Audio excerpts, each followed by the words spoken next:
Bapak Roziwan Datuk Panduko. Assalamualaikum warahmatullahi wabarakatuh. Waalaikumsalam. Seruput kopi dulu. Silakan. Ini kopi? Aman. Bismillah. Program dari KPU, Best to School, to Pesantren, to Kampus, Cafe Demokrasi, Bin Salabin Abrakadabra, kearifan budaya lokal. partisipasi pemilih cenderung menurun. Yang pertama itu faktor politik. Al-Mursi wal Murtasi Finar di Masogo itu langsung masuk neraka. Halo teman pemilih, jumpa lagi di podcast Bisya, bincang santai informasi kepemiluan KPU Kabupaten 50 Kota. Bersama saya, host podcast Fahrozi. Tema kita hari ini mengenai pendidikan pemilih dan partisipasi masyarakat. Sudah hadir bersama kita anggota KPU Kabupaten 50 Kota selaku Ketua Divisi Sosialisasi Pendidikan Pemilih, Partisipasi Masyarakat dan SDM, Bapak Roziwan Datuk Panduko. Assalamualaikum warahmatullahi wabarakatuh. Waalaikumsalam. Selamat datang Tuk di ruangan podcast Bisya KPU Kabupaten 50 Kota. Ya. Sebelumnya Tuk, boleh diperkenalkan dulu terkait kehidupan dan pengalaman kepemiluan. Biasanya ada istilah tak kenal maka tak sayang. Biar teman pemilih makin sayang sama Tuk, ada baiknya diperkenalkan diri Tuk terlebih dahulu. Baik, Pak Fahrozi. Pertama-tama saya mengucapkan terima kasih yang sudah memberikan kesempatan pada sore yang berbahagia ini dalam rangka bincang santai. Bincang santai informasi kepemiluan. Baik, saya Roziwan Datuk Panduko, tinggal di Nagari Teh Baru. Dulu pernah jadi anggota PPS, pernah juga menjadi pengawas TPS kalau untuk pengalaman kepemiluan, dan mulai aktif di KPU ini pada bulan Juni 2023. Pengampu divisi SP3M SDM, divisi yang barangkali agak sulit untuk dibacakan ya. Sangat Sulit. panjang sekali istilah. Sosialisasi pendidikan pemilih, Partisipasi. partisipasi masyarakat dan sumber daya manusia. Banyak. Nah, teman pemilih, tadi itu merupakan profil singkat dari Datuk Roziwan. Gini tuh, pemilu dan pemilihan tahun 2024 sudah usai. Ya. Angka partisipasi sudah kita ketahui jumlahnya. Pada saat itu, apa saja program dari KPU yang saat sebelum, saat berlangsung, dan pasca tahapan pemilu dan pemilihan yang dilakukan oleh Kabupaten 50 Kota? Baik. Terima kasih Pak Host, Pak Fahrozi.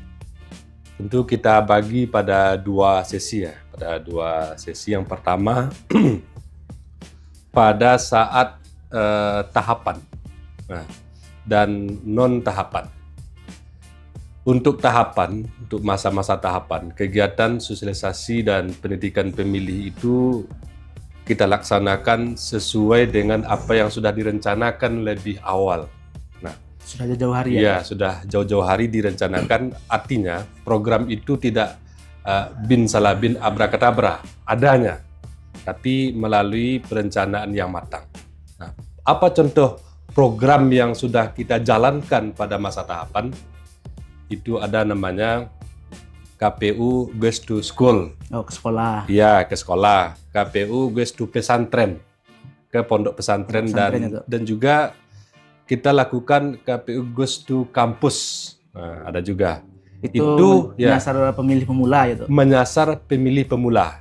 Nah, apakah ada program yang menyasar Gen Z?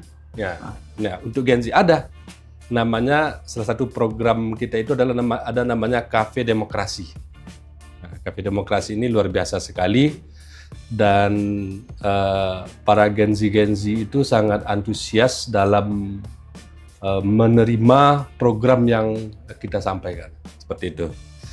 Dan juga program ke masyarakat ya, masyarakat luas secara umum juga ada namanya sosialisasi dan pendidikan pemilih dengan kearifan budaya lokal. Memanfaatkan kegiatan tradisional itu. Ya, dendang pantun, berbalas pantun yang dinamakan dengan KIM.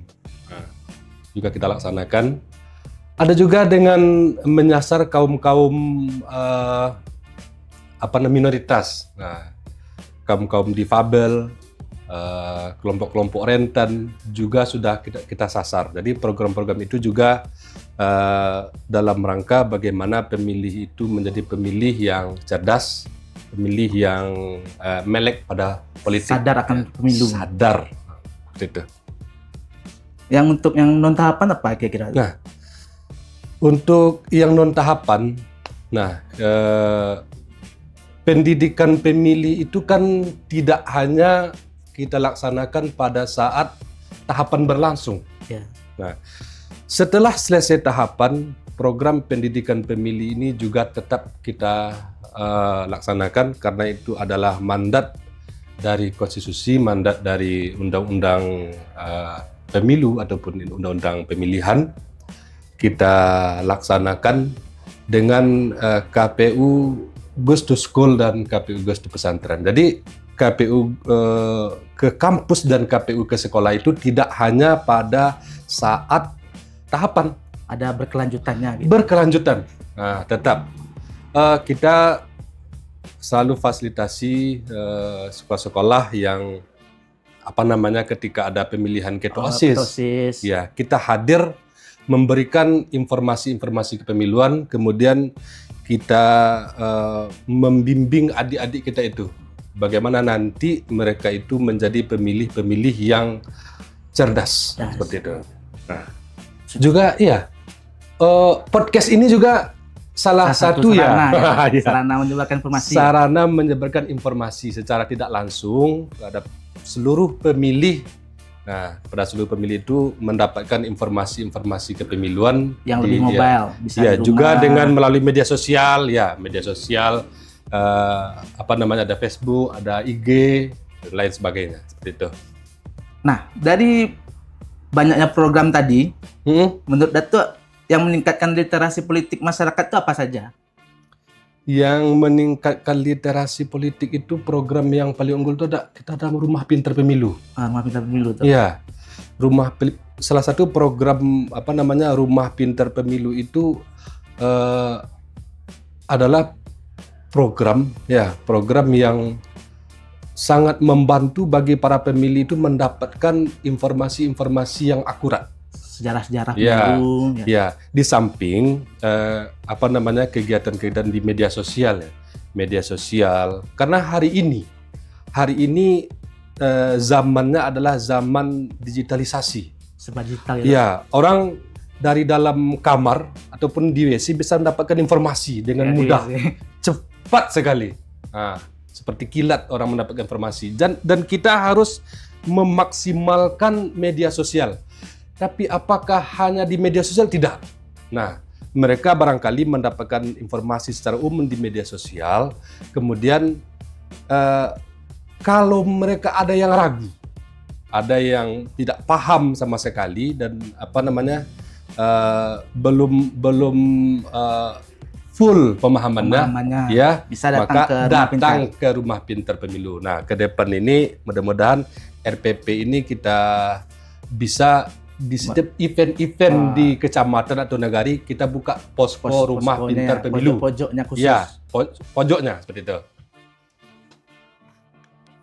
Dari berbagai kegiatan tersebut ada sesuatu anomali di mana partisipasi pemilih dan pemilihan kepala daerah itu selalu cenderung menurun. Ya.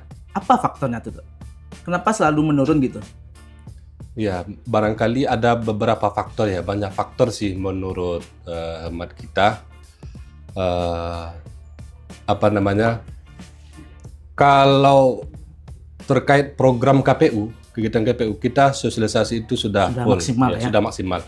Walaupun belum 100%, tapi kita sudah maksimal secara secara kemampuan lembaga kita untuk menyebarkan informasi ke seluruh pemilih yang ada di Kabupaten Pulau Kota. Tapi ada faktor-faktor lain. Nah, contoh, ini menurut para pakar ya. Yang pertama itu faktor politik.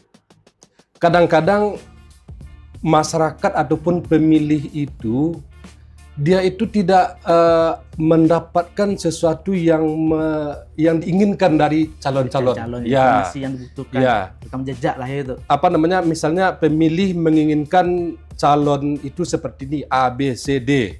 Ya. Tetapi fakta di lapangan, nah ini kan contoh. Ya. Ada juga faktor terkait dengan apa namanya?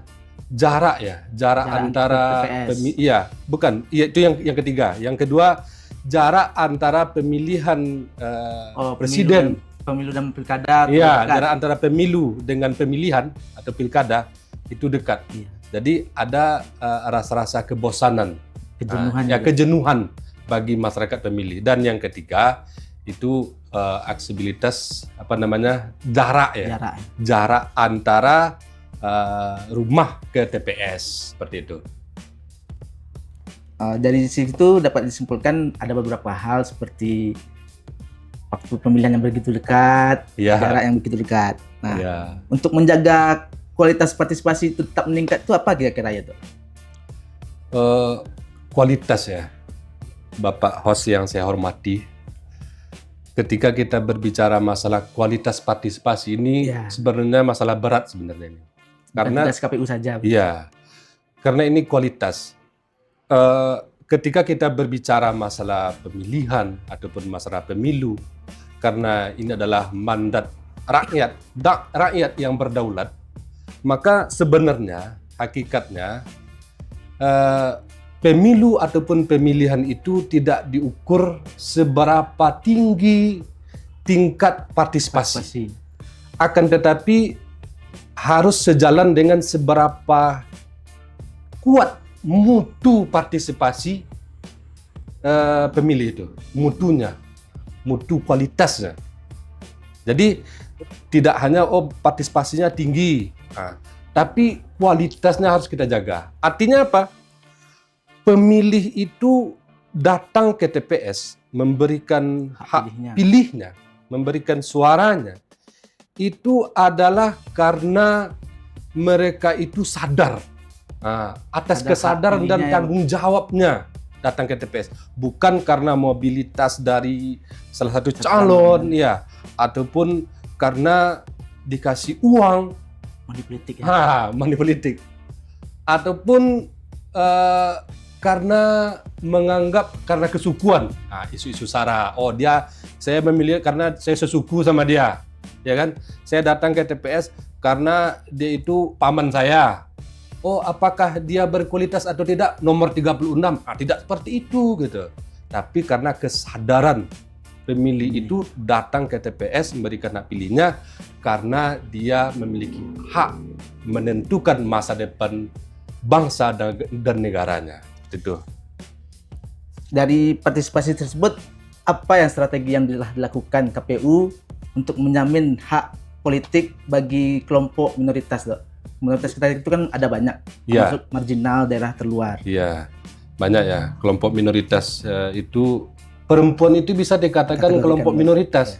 Karena kadangkala perempuan ini juga digunakan oleh orang untuk memanfaatkan sesuatu. Iya, dimanfaatkan. Nah, ataupun minoritas agama ataupun minoritas suku ya. Kemarin itu Bapak Fahrozi yang saya hormati, kita sudah lakukan pendidikan pemilih ya, memberikan informasi kepemiluan kepada kaum difabel. Ya, sosialisasi kepada kaum difabel. Juga dalam regulasi yang kita yang kita temui ataupun dalam regulasi disampaikan bahwasanya misalnya TPS itu harus ramah disabilitas. Ya, TPS itu harus ramah disabilitas. Tidak boleh TPS itu menyebabkan kesusahan dan kepayahan kepada kaum difabel ataupun kaum disabilitas seperti itu.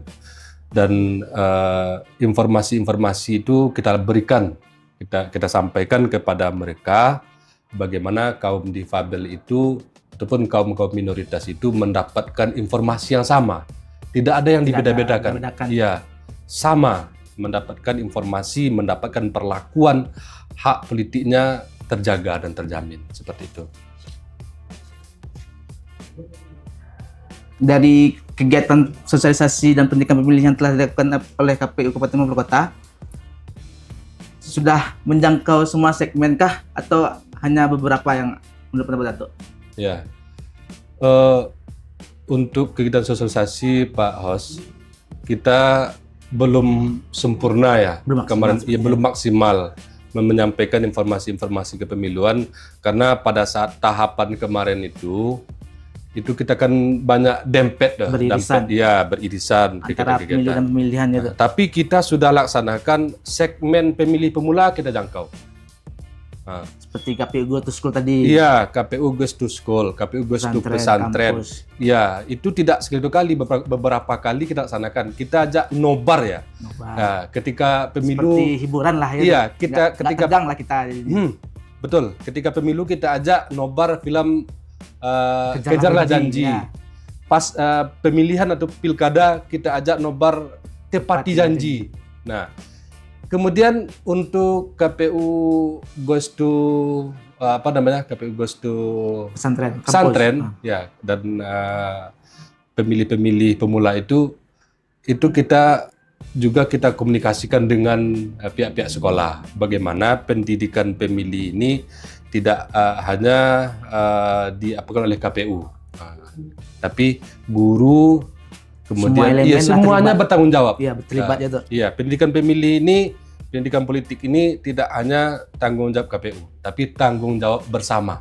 Bahkan peserta politik pun benar.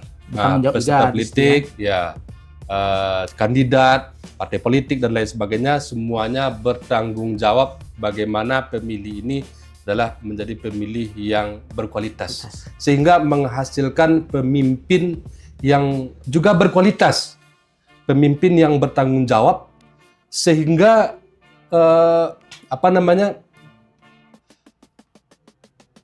pemimpin ini nanti akan membawa keselamatan, membawa kebaikan untuk rakyatnya. Untuk rakyatnya, seperti itu. Dari semua kegiatan tersebut, apa kendala yang rasanya menjadi sesuatu yang menghambat dalam meningkatkan partisipasi ini? Apa saja kendalanya kira-kira tuh? Ya,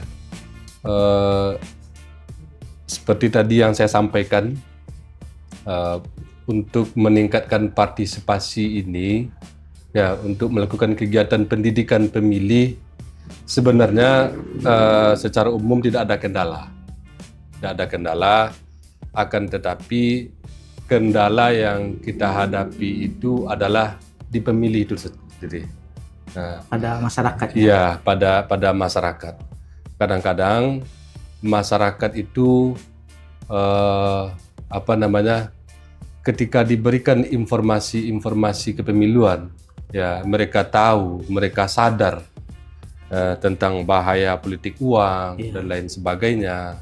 Nah, akan tetapi mereka tahu itu bahwasanya siapa yang memilih karena uang itu ada pasal-pasalnya gitu. Iya, di samping pasal kita juga sudah sampaikan itu, kita hubungkan dengan agama. Al-mursi wal murtasi finnar. Nah, orang yang menyogok dan menerima sogok itu masuk neraka. Dia tidak berdosa tapi langsung masuk neraka. Ini kan doktrin yang luar biasa sebenarnya. Seharusnya sudah takut lah. Iya, takut. Gitu. Akan tetapi karena tidak semua kita yang menyampaikan seperti itu. Nah, kita menyampaikan ini, tapi di lain pihak ada masyarakat yang mencoba mencederai demokrasi. Dia sengaja pakai politik uang. Nah, ini kan sangat berbahaya sekali ini. Nah, oknum-oknum inilah yang jadi masalah. Di samping pada saat kita datang kan terkait dengan prosesnya lah, ada masyarakat lokasi itu yang susah dijangkau, yang jauh ya, seperti itu. Tapi kita sudah kerjasamakan dengan penyelenggara kita yang ada di kecamatan ataupun di nagari. Gitu. Wah, teman pemilih, sudah banyak informasi yang telah disampaikan oleh Datuk terkait pendidikan pemilih dan partisipasi masyarakat. Nah, mohon sedikit closing statement-nya tuh untuk Baik. pada teman pemilih kita yang di rumah. Ya, baik, terima kasih Bapak Fahrozi. Sebelum saya sampaikan penutupnya, closingnya, seruput kopi dulu. Silakan. Minum kopi. Aman. Bismillah. Baik, teman pemilih yang berbahagia dimanapun berada, bahwa pendidikan pemilih itu adalah pendidikan yang dilakukan secara terus-menerus, berkelanjutan. Bagaimana kemudian pemilih itu menjadi pemilih yang cerdas, pemilih yang melek terhadap dunia politik. Sehingga dengan demikian dari pemilih yang berkualitaslah akan lahir pemimpin yang berkualitas juga. Pemilih yang bertanggung jawab terhadap rakyatnya. Dan dari pemilih yang tidak cerdas, pemilih yang irasional akan melahirkan pemimpin yang korup, pemimpin yang tidak bertanggung jawab terhadap rakyat yang dipimpinnya. Maka oleh karena itu, jadilah kita pemilih yang cerdas, pemilih yang bertanggung jawab. Terima kasih. Luar biasa sekali teman pemilih, closing statement dari Datuk Rizwan. Teman pemilih, itulah podcast kita hari ini dan kami mengucapkan terima kasih telah menonton podcast hari ini. Jangan lupa like, komen, dan subscribe serta bagikan kepada teman-teman semuanya. Sampai jumpa lagi di Bisya, Bincang Santai Informasi Kepemiluan.